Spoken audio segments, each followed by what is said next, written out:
The Xylar Empire was dying, not in any obvious way that its citizens could see.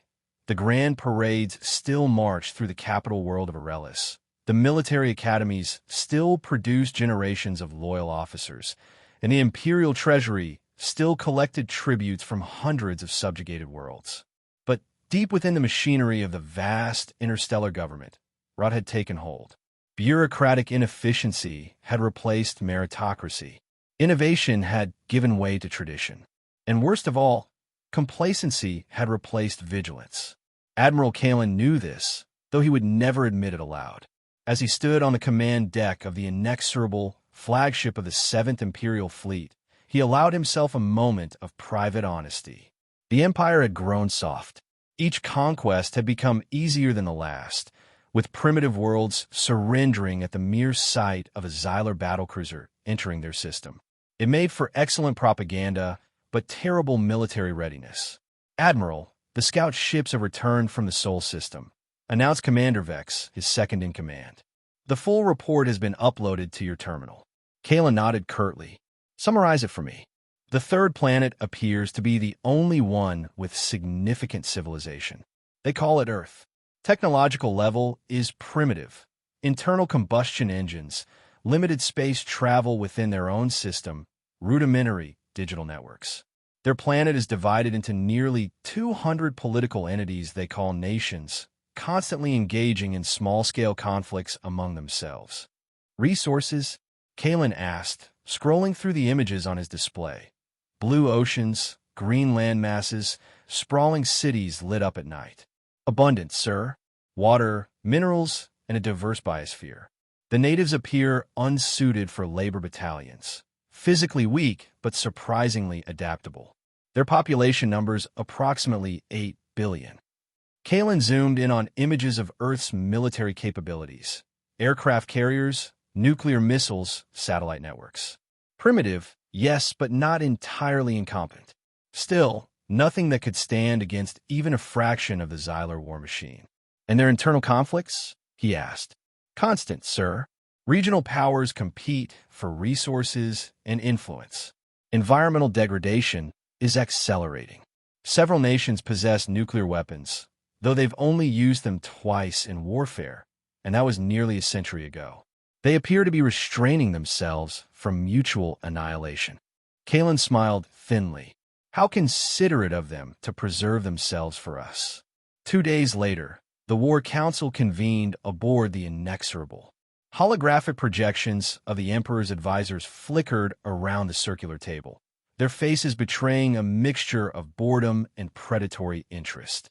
"The Sol system offers minimal strategic value," argued Lord Sesman, the elderly Minister of Territorial Affairs.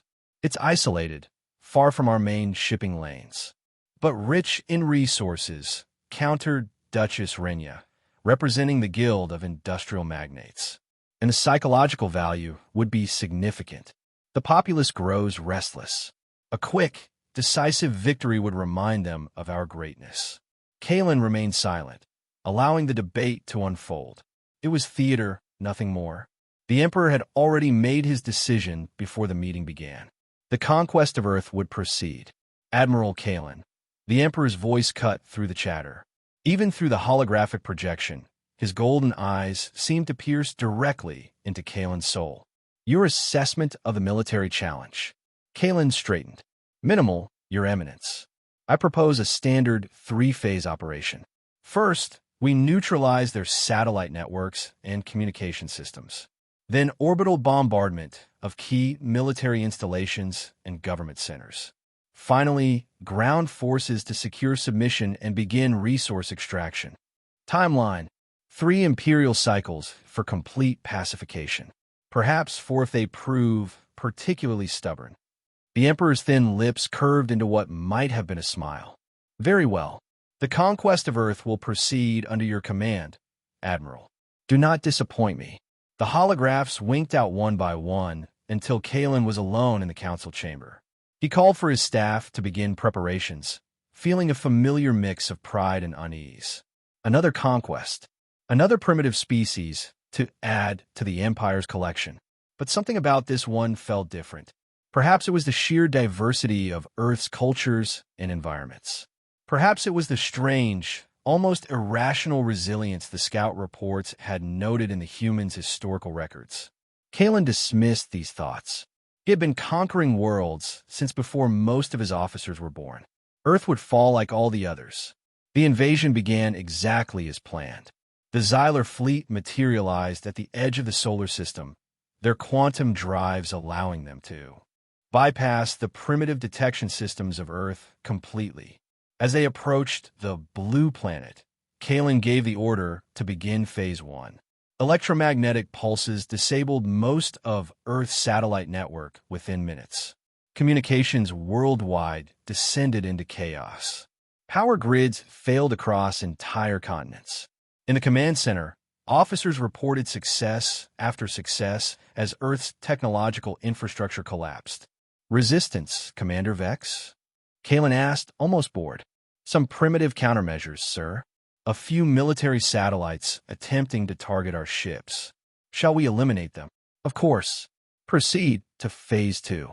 The orbital bombardment began with precision strikes against military bases, airfields, naval ports, and government buildings.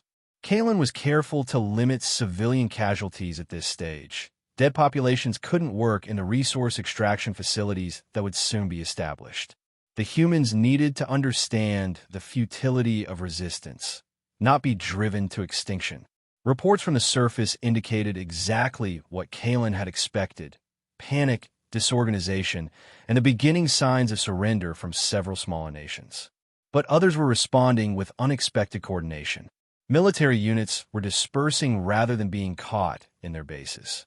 Civilian communications were being rerouted through backup systems that should have been disabled. Sir, reported Commander Vex with a hint of concern, the humans are adapting faster than anticipated. Several of our bombardment targets were evacuated before our strikes. Kalen frowned. Impossible. How could they have known our targeting priorities? Unknown, sir. But they appear to be restructuring their command systems in real time. Proceed to Phase 3, Kalen ordered. Deploy the ground forces. Let's see how they adapt to Imperial troops on their soil.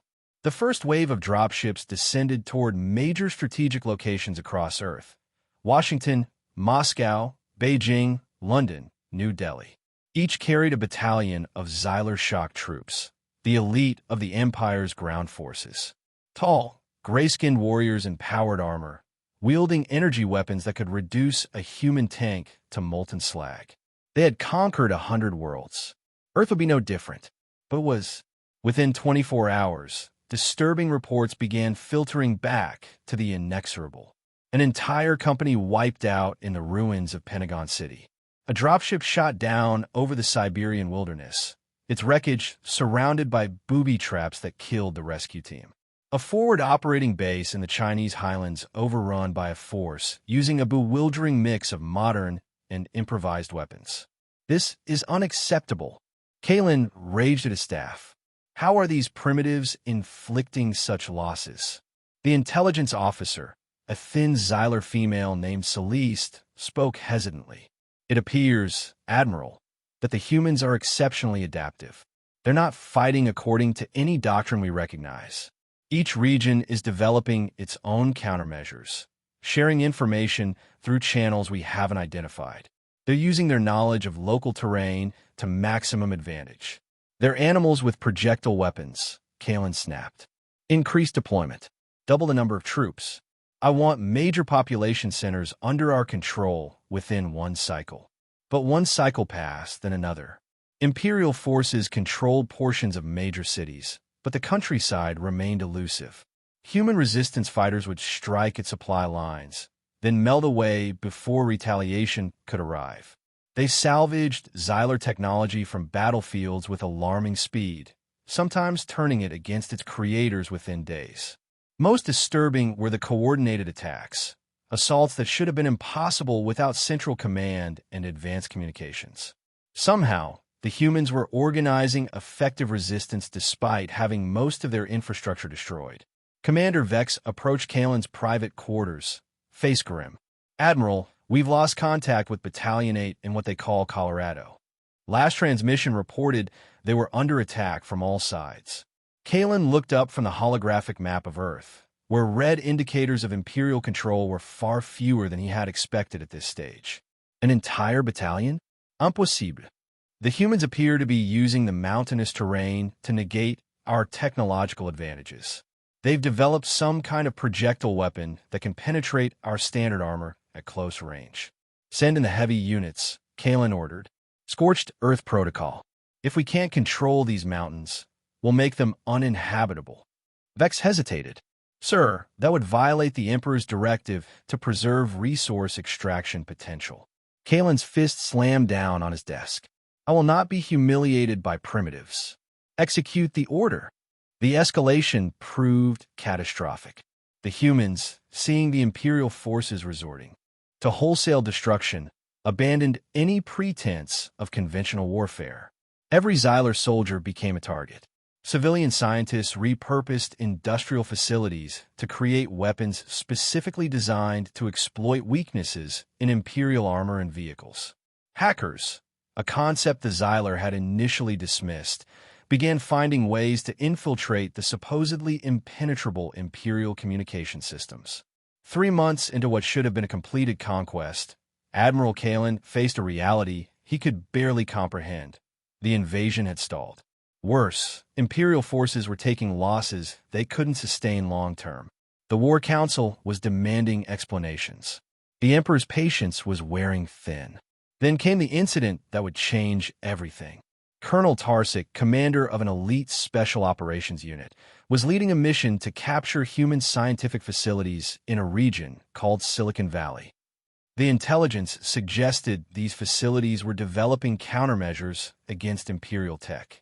The mission was supposed to be straightforward. Overwhelm the minimal defense force, secure the scientists and their research, withdraw before local reinforcements could arrive. Instead, Tarsik's unit walked into a trap of breathtaking sophistication. Sensor-blocking materials concealed human fighters until they were within lethal range. Electromagnetic disruptors temporarily disabled Imperial weapons. The ensuing firefight was brutal and chaotic.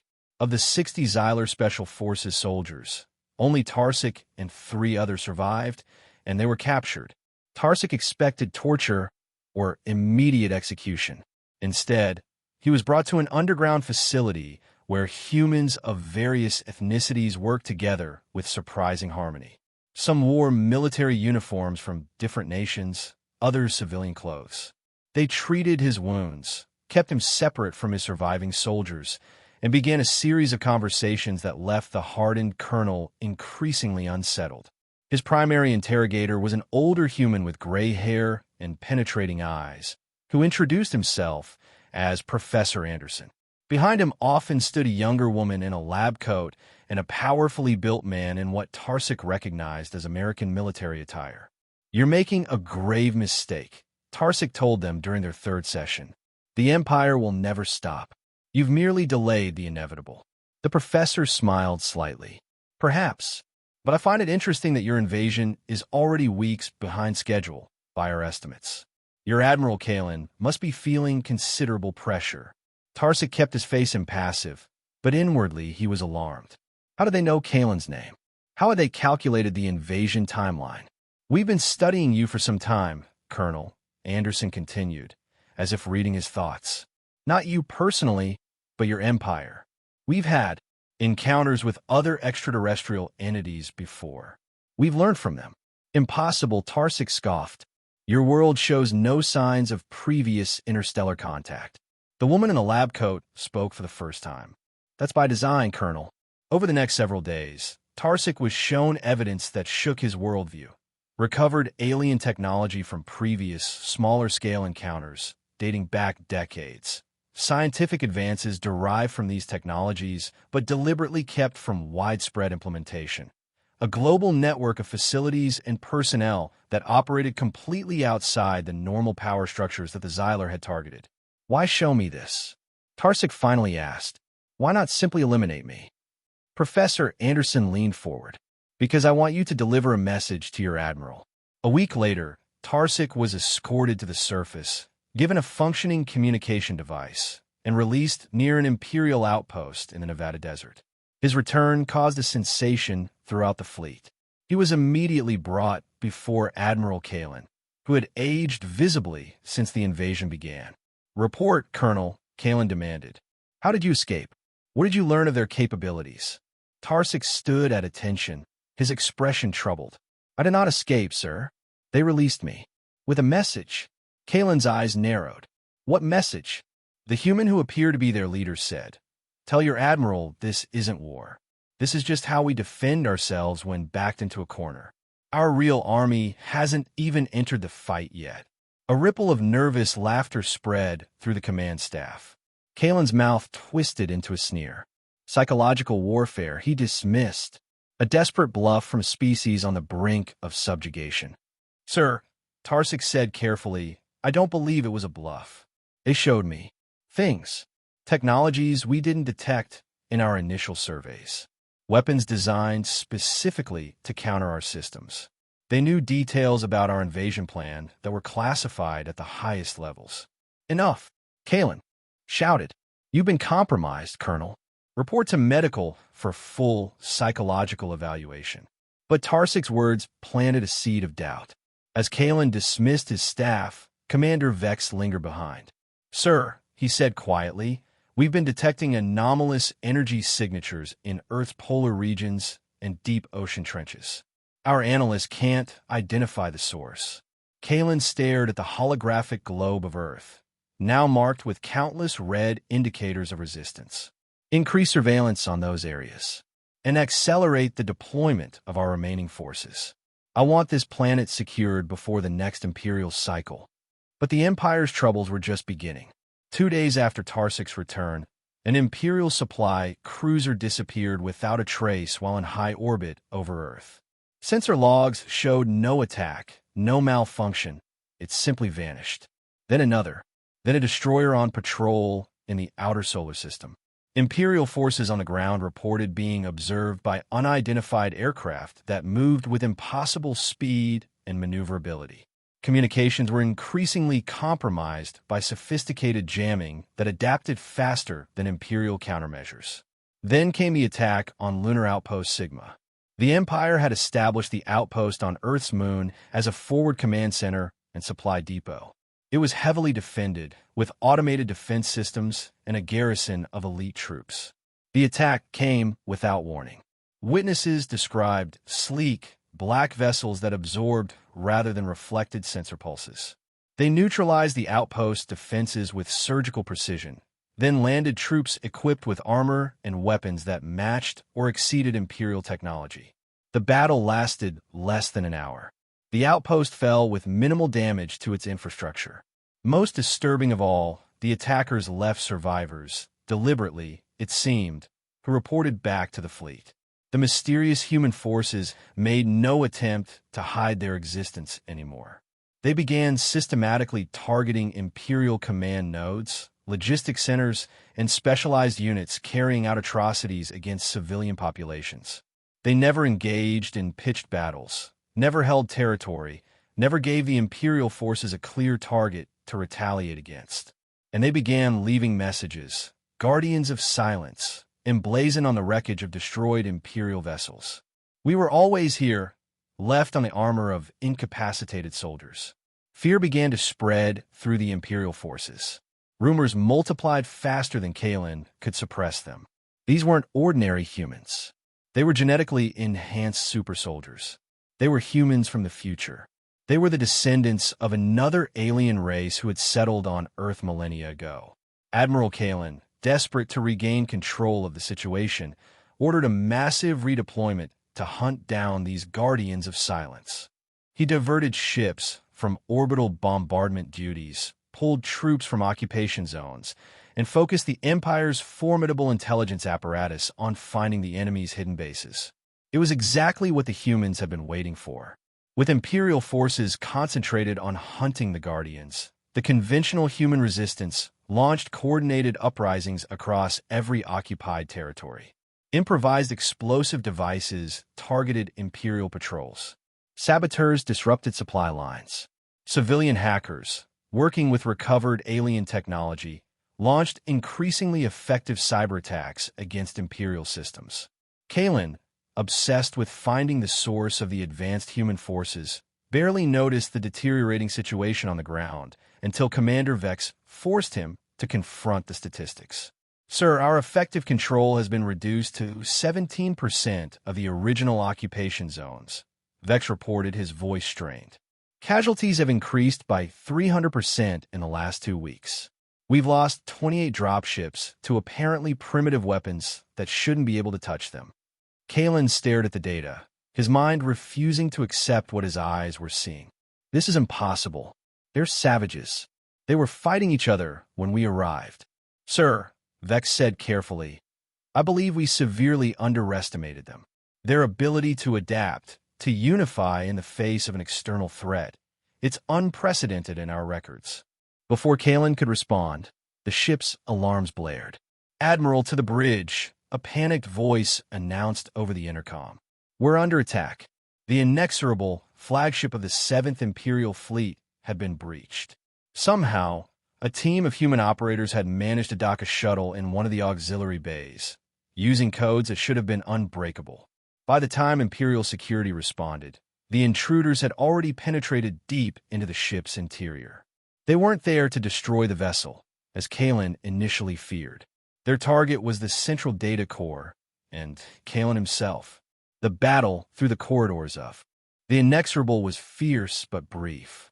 The intruders moved with inhuman speed and coordination, their armor deflecting Imperial energy weapons, their own weapons cutting through Imperial defenses with ease. They reached the bridge just as Kalen was preparing to evacuate. Their leader, a tall figure in matte black armor with no insignia or markings, approached Kalen as the rest of the team secured the bridge.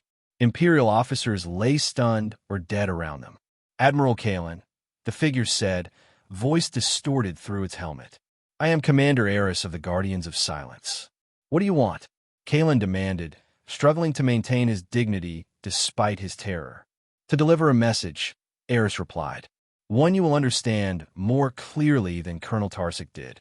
The figure removed its helmet, revealing a human face with augmented eyes that glowed with a subtle blue light. Implants were visible at the temples and along the jawline. "We were prepared for you," Eris said simply. "Not you specifically, but invaders like you. We have been preparing for centuries." "Impossible," Kalen whispered. "Your civilization shows no signs of." "That was the point, Admiral," Eris cut him off. "What you saw was what we wanted you to see. Our nation's conflicts, our environmental problems, our apparent technological limitations. A carefully maintained facade." "Why?" Kalen asked, genuinely bewildered. "Why hide your true capabilities?" Eris smiled thinly. "Because we learned long ago that the galaxy is full of empires like yours. Predators who target the apparently weak. So we divided our efforts. Our public face continued to develop along expected lines, while we built the Guardians in secret, using technologies salvaged from previous unwelcome visitors and our own classified breakthroughs." The commander stepped closer. "The resistance you faced from ordinary civilians was never meant to defeat you. It was to assess your capabilities, your tactics, your weaknesses, to give us time to fully activate our defensive protocols." Eris gestured, and one of the team projected a holographic map of the solar system, showing Imperial forces in red and previously undetected human installations in blue.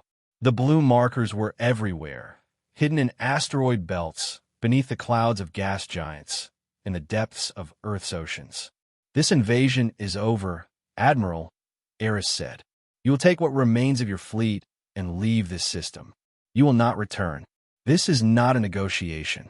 Before Kalen could respond, the Guardians were gone, leaving behind the holographic projector still displaying their hidden strength. The message was transmitted to the War Council within hours. Alongside it went the sensor data showing the extent of Imperial losses, the evidence of human technological capabilities far beyond what had been reported, and the increasingly desperate assessments of Imperial intelligence analysts. The Council's response was swift and humiliating: immediate withdrawal from the Sol system. The conquest of Earth was officially designated a strategic redeployment rather than a defeat, but no one was fooled. As the Imperial fleet prepared to depart, the Guardians of Silence made good on their promise to ensure the withdrawal was painful. Lightning strikes against stragglers. Precision attacks that disabled but didn't destroy evacuation transports, forcing the fleet to slow its departure to rescue personnel. Never enough to provoke the Empire into a suicidal last stand, but enough to ensure that every Imperial soldier left with the knowledge that they had been thoroughly defeated. Admiral Kalen, relieved of command and facing court-martial upon his return to Aurelis, stood on the observation deck of the medical frigate that was transporting him home. Behind him, Earth receded into the distance, a blue jewel that had destroyed his career and shattered the Empire's aura of invincibility. Commander Vex, one of the few staff officers who had remained loyal, joined him at the viewport. "The official report has been submitted," Vex said quietly. "The War Council is already shaping the narrative. They're saying we encountered unexpected environmental resistance, not a superior fighting force." Kalen laughed bitterly. Of course they are. The truth would cause panic throughout the Empire. They stood in silence for a moment, watching as the last ships in the fleet prepared for the quantum jump that would take them away from the Sol system. "Do you think they actually had more forces than what we saw?" Vex asked finally. Or was it all an elaborate bluff? Kalen thought of the terror he had felt when he saw those blue markers spread throughout the solar system. He remembered the ease with which the Guardians had penetrated his flagship, the confidence in Commander Eris's voice. "I don't know," he admitted, "and that's what will haunt the Empire for generations to come." Back on Earth, the process of reconstruction began. Cities lay in ruins. Millions had died. The environment had suffered tremendous damage from Imperial weapons. But humanity had survived, and in the crucible of invasion, had forged a new unity. The existence of the Guardians of Silence could no longer be kept secret from the general population. Their emergence from the shadows raised difficult questions about accountability, oversight, and the future direction of human civilization. Who would control their advanced technology? What other secrets had been kept in the name of planetary security? Commander Eris stood on the balcony of the newly established United Earth Defense Council headquarters, looking out over the rebuilding efforts in Geneva. Professor Anderson joined him, moving slowly with the aid of a cane. "The Xylar Empire will return one day," Anderson said. "Perhaps not soon, but eventually. Empires can't tolerate the symbol of defeat." Eris nodded. "We'll be ready, and we won't be hiding next time."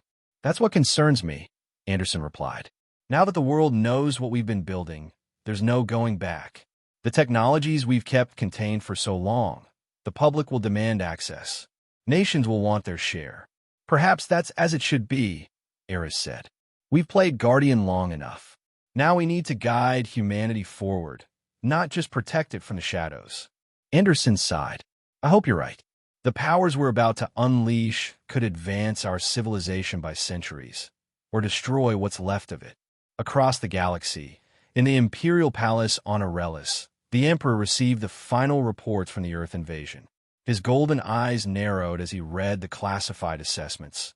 The speculations about human technological capabilities, the psychological profiles of a species that had done the impossible, defeated an Imperial fleet. His advisors waited nervously for his reaction. Would there be executions? A demand for immediate retaliation? A cover-up of unprecedented scale? Instead, the Emperor closed the file and asked a single question that sent shivers through the Imperial court. A question that would reshape Imperial military doctrine and foreign policy for decades to come. "You mean to tell me that wasn't even their full army?" In the bars and mess halls of Imperial military bases throughout the galaxy, a new ghost story began to circulate. Don't underestimate primitive species. The veterans of the Earth campaign would warn new recruits. You never know what they're hiding. You never know when you're fighting their real army or just a distraction. And in distant reaches of space, other civilizations took note. The species that had defeated the Xylar Empire became the subject of intense interest. Some began preparing their own defenses, fearing that humans might not remain on their homeworld for long. Others sent cautious diplomatic overtures, seeking alliance rather than conflict. Earth, meanwhile, continued its reconstruction, united by shared trauma and triumph. The Guardians of Silence maintained their vigilance, now operating openly alongside conventional military forces. New defense installations spread throughout the solar system, no longer hidden but proudly displayed as deterrents to any who might follow in the Xylar Empire's footsteps. And sometimes, on clear nights, citizens of Earth would look up at the stars with a new awareness, both of the dangers lurking in the void and of their own unexpected strength. They had faced the greatest power in their region of the galaxy and had not merely survived, but prevailed. They had become the monsters that monsters feared, the shadow that haunted an empire's dreams, the unexpected answer to the age-old question of whether humanity was alone in the universe. They were not alone, but neither were they afraid.